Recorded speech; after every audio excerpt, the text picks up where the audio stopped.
ये जो राहुल गांधी का आपातकाल लगाने की बात करना और राहुल गांधी पोषित पत्रकारों का ये अफवाह फैलाना कि मोदी शाह देश छोड़कर भागने वाले हैं, क्या है ये?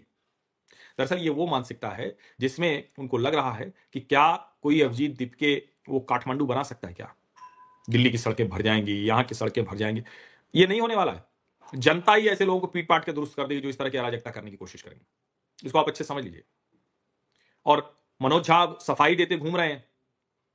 मनोज झा सफाई देते घूम रहे हैं कि नहीं नहीं, कॉन्स्टिट्यूशन क्लब में हमने तो चिट्ठी लिख दी थी वो सौरभ दास जो जर्नलिस्ट के लिए।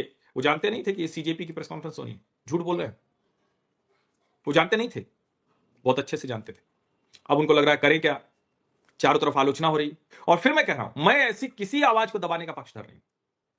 करिए आपको जो करना है। कॉकरोच जनता पार्टी बना ली है, बनाइए। मैं तो कह रहा हूं पंजाब से शुरुआत कर दीजिए चुनाव की भी, लेकिन मुद्दों पर बात कीजिए।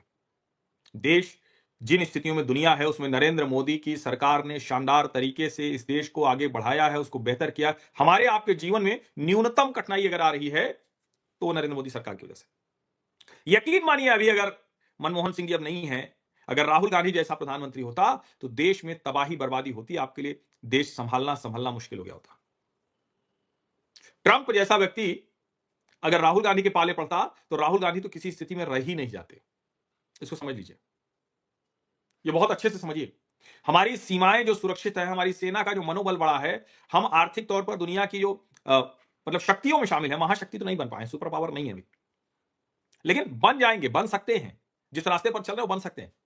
और यही लोगों को लग रहा है कि अगर गैर कांग्रेसी सरकार के समय में, भाजपा के समय में, मोदी के समय में भाजपा भारत सुपर पावर बन गया तो फिर हमारी तो राजनीति हमेशा के लिए खत्म हो जाएगी, क्योंकि हमको तो देश मिला था एकदम रॉ रॉ देश मिलने पर बहुत कुछ करना अच्छा होता है और चीजें ठीक होती हैं। लेकिन क्या किया? हिंदू ग्रोथ रेट कहकर 3-3.5% की तरक्की की रफ्तार रही। सब कुछ तो उसके बाद हुआ। और मैं फिर कह रहा हूं, पीवी नरसिम्हा राव भले कांग्रेसी थे, लेकिन वो गैर गांधी परिवार से थे, इसलिए उनको कांग्रेस ओन नहीं करती है, अपना नहीं मानती है। उनके खिलाफ जितना कुछ कर सकती करती है, इसीलिए उनका शव वो कांग्रेस कार्यालय के बाहर पड़ा रहा बहुत देर तक। ये स्थिति है। और ऐसे में जब कुछ पत्रकार घूम घूम कर कहना शुरू, आज की रात कत्ल की रात होगी, आज देखिएगा ये हो जाएगा, अरे देखिए ये हो जाएगा। अच्छा, एक तो उनकी तबीयत इससे भी खराब हो गई, स्वास्थ्य उनका, जैसे कल्याण बनर्जी दिखा रहे थे कि चोट लगी, वो दिख नहीं रही, दरअसल बहुत गहरे चोट लगी अंदर। तो ऐसे ही गहरे चोट बिना मारे, बिना पिटाई के, बिना अंडा, बिना पत्थर खाए बहुत से लोगों को हुई। और गहरे चोट की वजह से उनका मानसिक संतुलन बिगड़ गया है। और इसीलिए मैं कह रहा हूं कि भारत के लोगों को, we the people of India, हम भारत के लोगों को, नागरिकों को सतर्क रहने की जरूरत है।